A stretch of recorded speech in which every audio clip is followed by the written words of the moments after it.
1er mai 1994, 14h17, Ayrton Senna, surnommé Magic Senna, sort violemment de piste aux abords du premier virage, la longue courbe Tamborello. De 306 km/h, il parvient à faire décélérer sa monoplace à 211 km/h, avant de percuter le mur de béton à un très mauvais angle.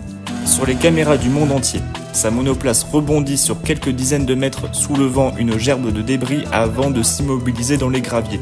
Tout le flanc droit est démoli, mais la cellule de survie est intacte. Tout le monde est choqué de la puissance de l'impact, mais les spectateurs s'attendent à ce que Senna s'en sorte indemne. Quelques secondes après, on guette un mouvement, un geste de Senna. Le casque jaune bouge une fraction de seconde, puis plus rien. La course est interrompue. Toutes les monoplaces rejoignent les stands. Il faut quand même une bonne minute pour que les secours abordent la Williams FW16 du Brésilien.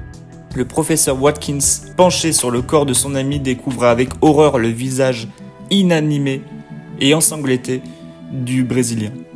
Par une extrême malchance, un bras de suspension s'est brisé et 2 débris ont été projetés au niveau de sa visière tel un sabre, provoquant de très graves blessures.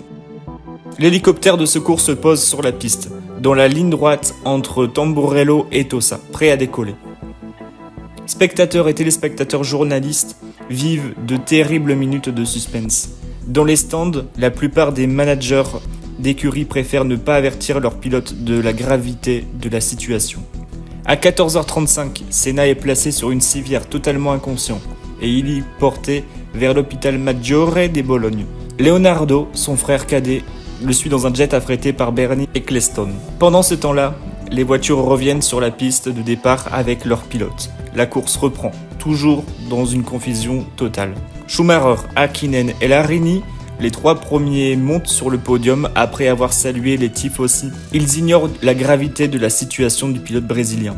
Ce n'est que quelques instants plus tard que les 3 premiers ainsi que leurs collègues sont avertis que Senna se retrouve entre la vie et la mort. Presse, radio et télévision se précipitent à Bologne, devant l'hôpital Maggiore, pour obtenir des nouvelles fraîches de Senna. Depuis le début de son hospitalisation, les nouvelles se font aussi rares que contradictoires. Selon certaines sources, le pronostic vital du pilote est bien engagé, pour d'autres ce n'est pas si grave. La vérité est que très vite, les chirurgiens constatent l'état désespéré du champion brésilien. Le bras de suspension qui a transpercé son casque a causé des dégâts irréversibles au cerveau. Un grand neurochirurgien a été appelé en urgence pour effectuer une opération de dernière chance, qui n'aura pas eu lieu vu son inutilité. Les minutes s'engrènent, le pouls de Senna faiblit. À 18h, le médecin en chef de l'opération annonce que l'encéphalogramme de Senna est plat. Il est donc cliniquement mort. À 18h40, tombe enfin l'horrible nouvelle. Ayrton Senna est mort. Il avait 34 ans. Sir Frank Williams est mis en examen pour homicide involontaire. La cause de cet accident mortel suscitera toujours une littérature. Le résultat du procès est sans doute une rupture mécanique, comme le révélait le témoignage oculaire de Michael Schumacher. La Williams talonnait beaucoup de l'arrière, déjà au tour précédent. J'avais la sensation qu'elle était très nerveuse à cet endroit où il y a une bosse sur la piste. Ayrton en avait presque perdu le contrôle. La dernière image que j'en ai, c'est quand elle talonne de nouveau, une gerbe d'étincelles provoquée par les patins sortant de l'arrière, et puis elle est sortie de mon champ de vision. L'hypothèse la plus crédible est la rupture de la colonne de direction dont Senna avait demandé au mécanicien de la raccourcir. Une mauvaise soudure exécutée à la hâte aurait provoqué un bris fatal. On évoquera aussi une chute de la pression des pneus consécutive à un début de crevaison.